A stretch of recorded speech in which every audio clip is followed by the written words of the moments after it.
Hey Capricorn, this is Jov. Welcome po sa ating channel. By the way, Capricorn, this is your weekly Gabay Tarot reading from May 4 to May 10, 2026. Gamitin ang reading na ito bilang gabay lamang. Tandaan, Capricorn, ito po ay general reading.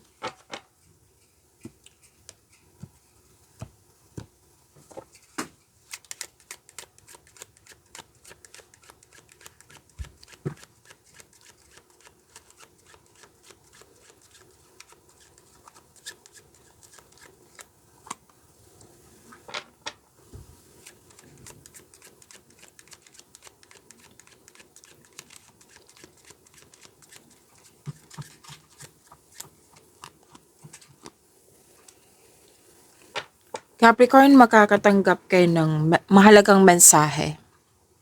Pwedeng mail, email, pwedeng direktang sinabi sa'yo, or pwedeng tawag to, text.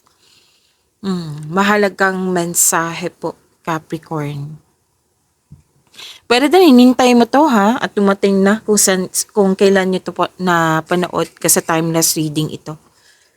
At may nakita rin ako ditong naghihintay ka ng resulta at darating na po. Tapos may announcement, may pwede din invitation po ito. So this is important message ha na dumating. So ito yung hinintay mo.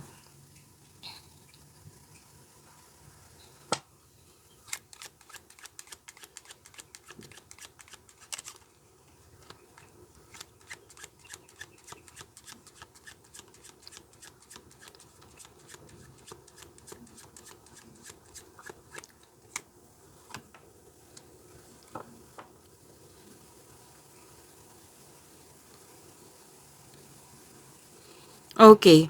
Some of you naglilinis ng room kasi you are preparing na like tatanggap ng bisita. Opo.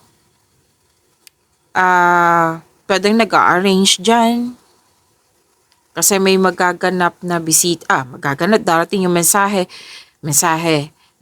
bisita, or may mahalaga kasing mahalagang pag-uusap dito sa grupo ng tao. Confidential communication, private meeting, nag-uusap tungkol sa domestic environment, economic progress. Okay. Pwede din opisina to ha. Kahit anong room po, pwedeng sa bahay, opisina, basta may mangyaring mahalagang pag-uusap. Ang ilan sa inyo, nag-general cleaning, nag-aayos sa room. May nakita nga ako dito nagtutulungan na grupo na tao. Nagtutulungan at okay, may binigay na new role sa'yo.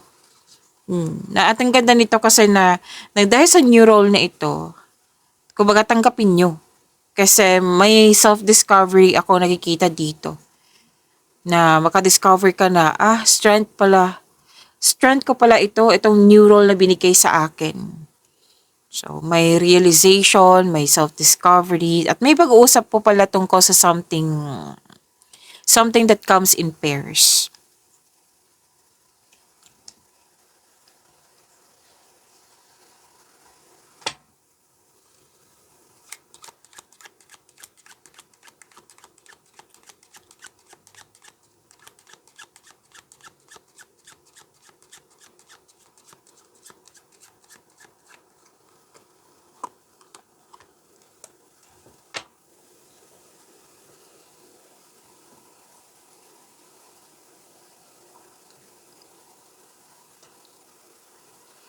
A new start, a fresh start.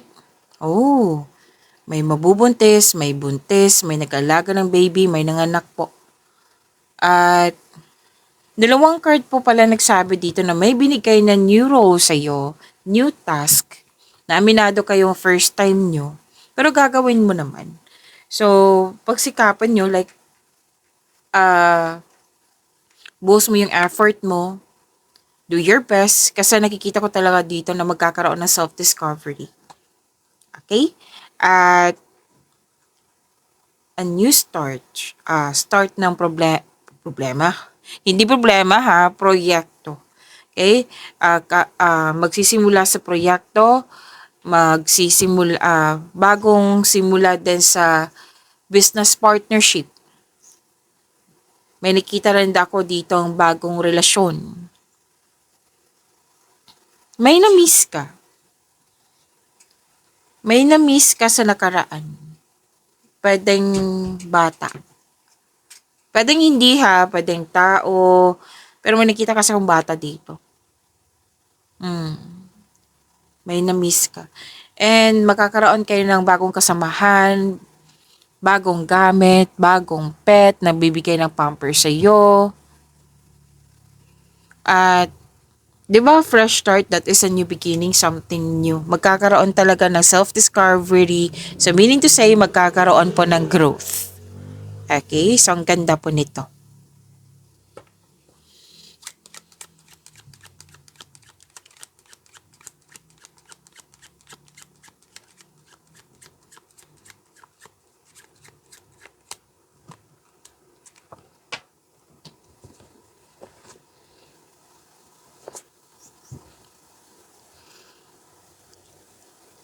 Dalawang card po mismo nagsabi dito na may bagong pasok sa relasyon.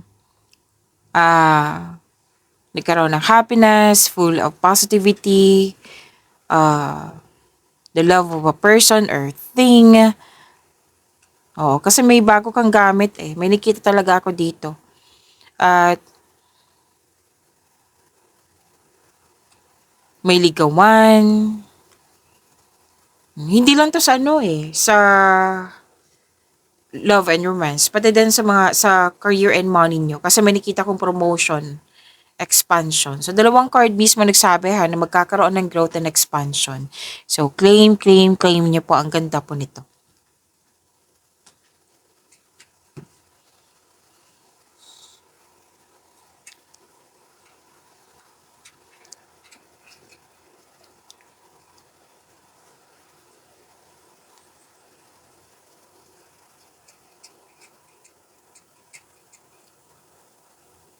Okay.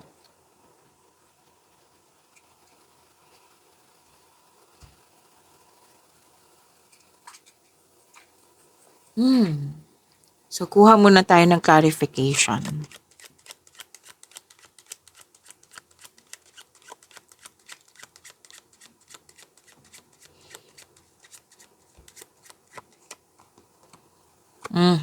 Okay. New journey, adventure, pwedeng bakasyon, pwede din na may importanteng lakad, like, yung kailangan na lakad, biglaan na lakad. Kailangan pumunta.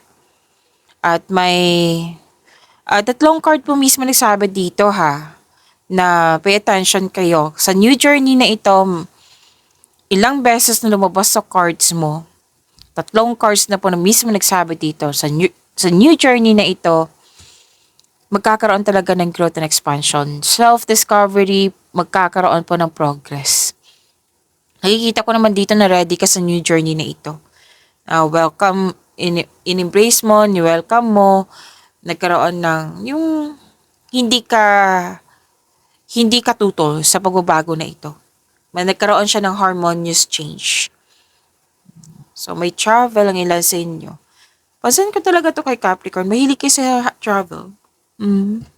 Or pwede din na nasa abroad kayo or nasa malayo kayo. Okay. So, change of position or status, puro movement eh. So, expect nyo lang po na magiging busy kayo. May relocation then may change of mind, may mode of transportation or about car na pag-uusap niyan.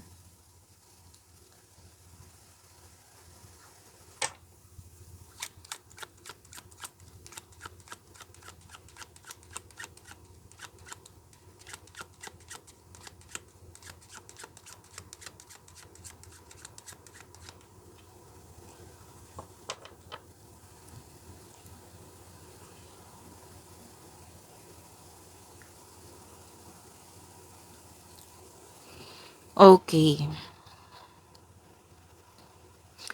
Maging maingat kasi may nakita ko ditong rivalry, kompetisyon, nagko-compare, nangingialam, nakisawsaw, naninira ng koneksyon. An enemy. Most likely ang energy na ito, Capricorn, is babae. So maging maingat ka sa kanya. Hindi ibig sabihin na lumabas ito para ipakita lang. Ang ibig sabihin nito is you have to protect your inner peace. Put limitation, put boundaries. Kung kailangan kausapin, kung kaya mo, then go ahead. Oo. So, maging maingat. Kumbaga, wag mo siyang hayaan na magkaroon siya ng access sa iyo. Or di kaya, wag kang magpa-apekto sa kanyang mga ginagawa or sa mga sinasabi niya na hindi mo nagustuhan. So, make it balance. Kumbaga, protect your inner peace. Sabi ng iyong card dito, Capricorn.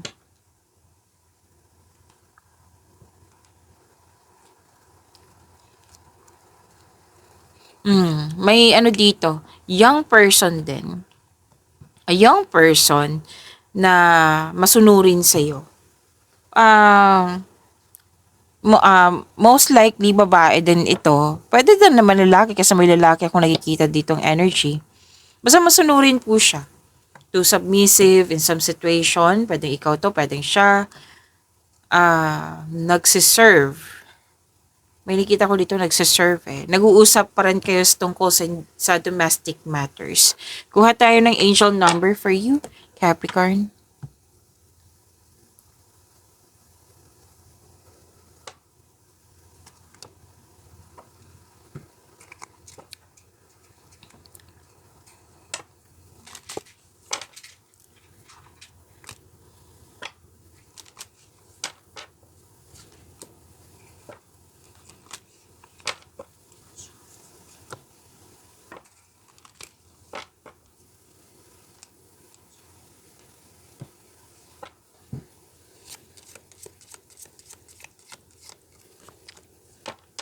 Angel number 911. Courage. Sabi po dito, a doorway has opened for you and while apprehension may be felt, allow courage to flow in as you put your best foot forward.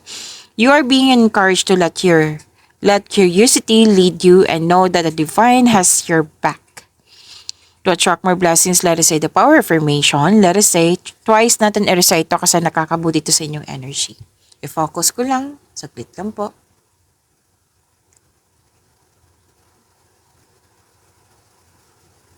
Okay. To attract more blessings, let us say the power affirmation. Let us say, I allow courage to prevail as curiosity leads me through new doors. I allow courage to prevail as curiosity leads me through new doors. Okay. May opportunity na dumating sa iyo na pwede nakaramdam ka ng fear, doubt, hesitation. So sabi ng card dito na kailangan palakasin mo yung confidence mo. Increase your confidence at exercise your patience. Oo, taking action with courage po. Kasi ginagabayan ka naman ng universe po. Magagawa mo to. Huwag kayong mag-alala, Capricorn. Kailangan mo lang, kasi may, di ba sinabi kanina na may new journey. At new journey ito na kailangan mo ng kilos. Okay? So, hindi ito magkakaroon ng success kung hindi ka kikilos. So, kailangan po ng kilos nito, magtiwala ka sa iyong sarili, makinig ka sa iyong boses, makinig ka sa iyong intuition, kasi new journey eh. And taking action with courage. Claim niyo po, angel number 911.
Capricorn, maraming salamat po sa mga hindi nag-skip ng ads. Subscribe na po kayo sa ating channel at click bell notification para updated po kayo sa reading natin. Para po sa mga gusto magpa-reading po, comment po kayo ng personal reading and check my reply sa comment section.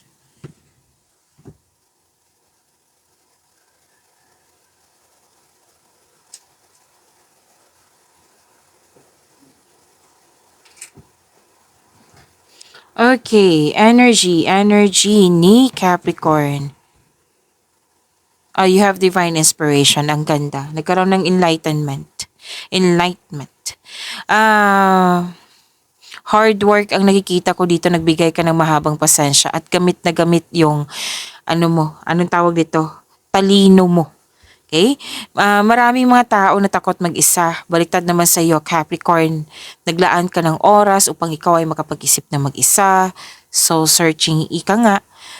You can restore your energy by spending time with yourself. Para sa pagbalik mo, na you will feel your energy restored na kaya mo nang harapin yung dapat harapin. Okay?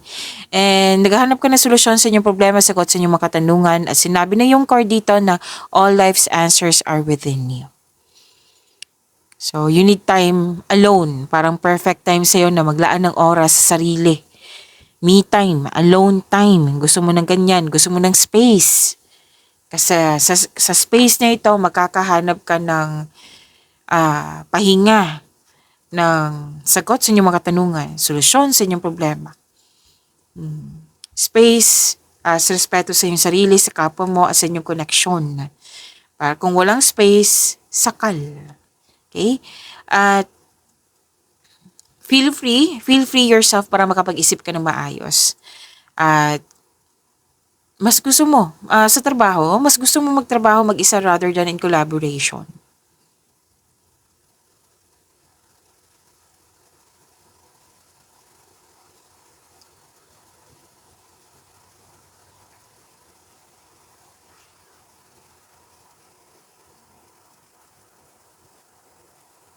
Okay, celebration, special event. Nakikita ko lang dito nagkaroon ng stability, nagpapatayo ng structure. May magandang pala. Again, may gantimpala kang matatanggap, maaring mana ito, promotion ba, or recognition. Ang ilan sa inyo nag-decide na magpahinga. Dalawang card na mismo nagsabi niyan. Maaring, magkakaroon kayo ng plano para magbakasyon. Posible din out of town ito.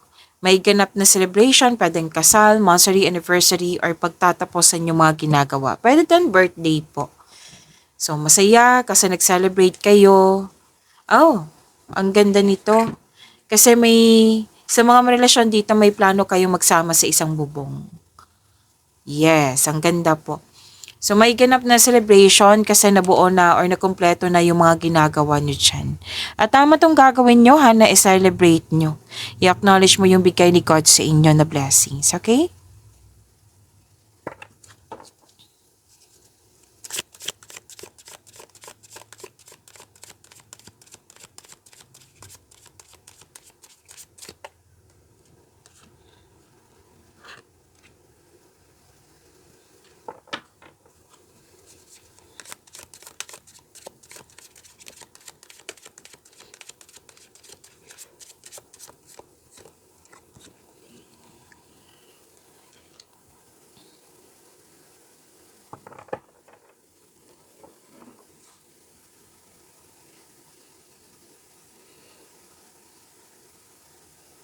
Okay, sa career and money niyo po.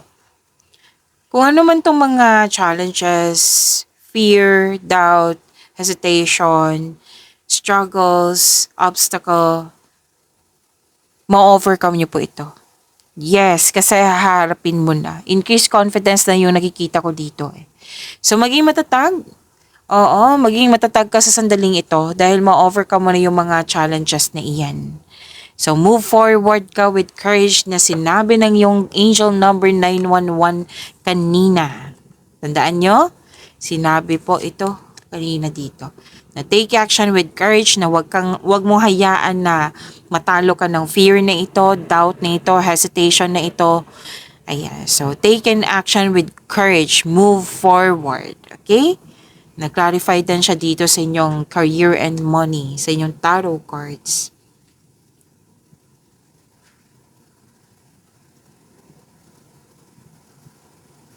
Okay, at sabi din dito na may self-assurance, resilience, ano pa? You have inner power nga. You have a confidence and persistence in your career.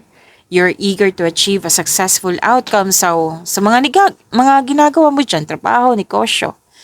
Ang sabi ng yung card, ang advice po dito is don't give up, don't doubt your strength. Kaya mo yan, ma-overcome mo yan.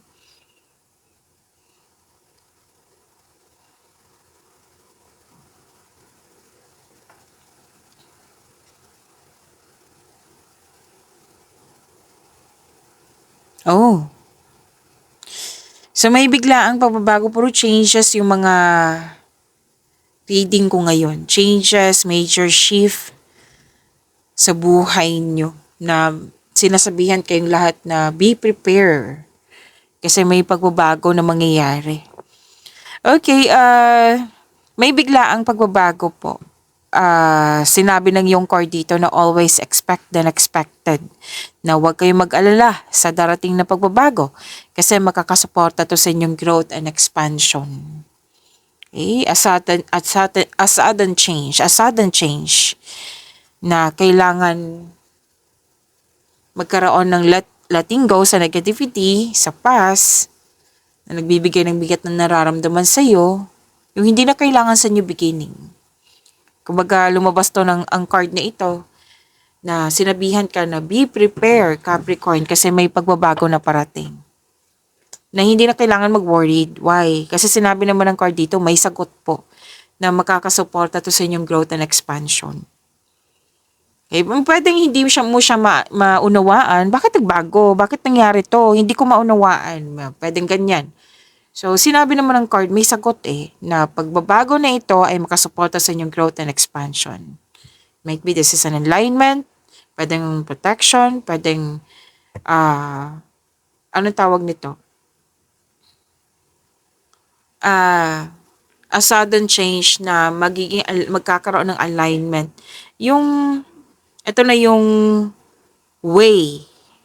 Papasok ka na sa isang path na patungo sa success, patungo sa pag-fulfill sa inyong goal sa buhay. Na kailangan pagdaanan, pwede din na kailangan may ma-realize. Ayan. Na kumbaga, piniprepare ka. Okay?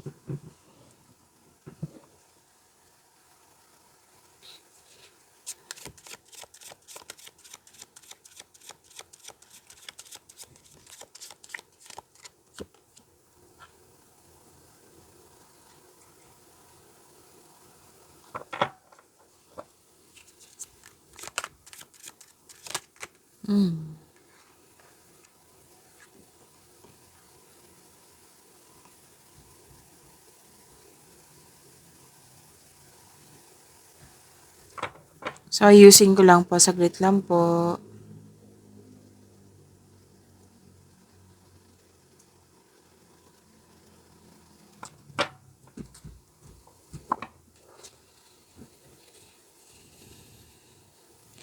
Capricorn, gusto nyo bang ma-notify kayo, ma-prompt kayo para mapanood nyo po yung premiere ng video natin? Kung gusto nyo po, i-click nyo po yung bell notification dyan.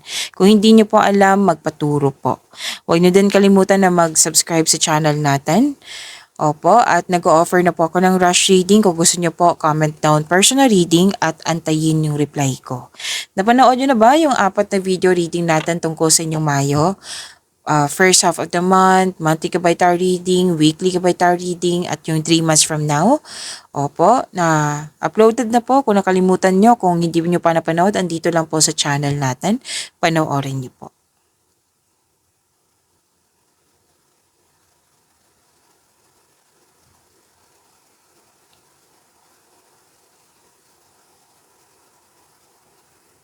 Okay, nag-decide kayong mag-move on mula sa mapanakit na pangyayari. nag-move on. You're moving forward, embarking on a healing journey para magkaroon ng pagkakaisa, para magkaroon ng balanse. May relocation ako nakikita dito. Pwede din bakasyon to ha. Kanina ko pa to nakikita tong bakasyon na ito. Or pwede din umiiwas ka sa toxicity.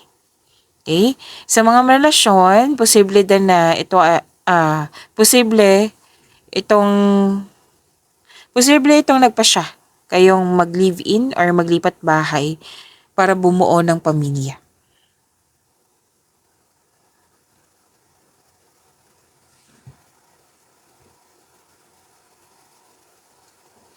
Sa mga single, buhos ang oras nyo sa pag-aaral or trabaho. Aminado naman kayo dito na wala kayong enough time for yourself. So sabi ng yung card dito, pagbalanse po ay kailangan. Ganon din sa mga marelasyon po. Balanse po para magkaroon ng sapat na time for yourself, to your partner, to your family. Okay? Kasi ang ilan dito sobrang busy sa trabaho or sa travel or pwede din sa pag-aaral. Balanse po ay kailangan para magkaroon po ng pagkakaisa.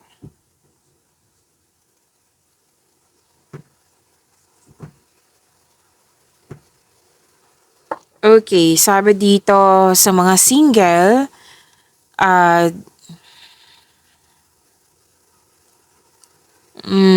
may attraction dito sa teacher, sa student. Like for example, yung mentor mo na marami kang natutunan sa kanya, magaan ang loob mo sa kanya. Pwedeng hindi romance, ang ilan naman romance din. So may attraction. So pwedeng hindi romance kasi may ilan dito na humahanga ka lang. Okay, sa mga may relasyon, ay wow, dalawang card mismo nagsabi dito ha, na magkakaroon ng pamamanihikan, may magaganap na kasal, and you and your partner have a strong beliefs about romance and partnership, so wedding bells is coming. Parati ko ito nakikita sa inyo, Capricorn. Kung tapos na yung wedding, pwedeng may tradisyon ng Pinoy na sunod. Pwede din nasunod yung gusto mo na walang tutol. May malaking influence ang isang single parent dito, most likely babae ito, na malaking kanyang influence. Pwede ikaw to, pwedeng siya. Pwedeng isip-isip mo siya or siya, or ikaw ito. Or ikaw ito, or malaki lang talaga yung influence niya. Tapos nakikita ko din dito na may mahalagang desisyon na magiging manindigan ka sa iyong desisyon. Yes. At sabi din dito, sa mga single po, you've met someone exciting through friends or sa mga activities. Sa mga, mamimit mo talaga siya through celebration, through friends. Para din inuman, may nagiinuman kasi ako nakikita dito, or kung hindi, pwede din sa party. Togetherness, reunion, gimmick, bonding. And sa mga marelasyon, this is the time na paulit-ulit na sinasabi dito na magkaroon talaga ng sapat na time for yourself, to your partner, to your family. Nakikita ko naman dito, paulit-ulit bakasyon. Bakasyon or adventure. Lalabas kayo. Or a-attend kayo sa group activity. So, paulit-ulit na sinasabi dito na magkakaroon po ng kasiyahan, togetherness, reunion, meeting, nag-spend time kayo sa isa't isa. Single ka man, marelasyon sa buhay mag-asawa. Paulit-ulit sinasabi. Basta may celebration, which is good. Kasi nakakabuti to sa inyong energy. Okay? Pagyamanin niyo po yung blessings sa binigay sa inyo. Capricorn, see you tomorrow. Maraming salamat.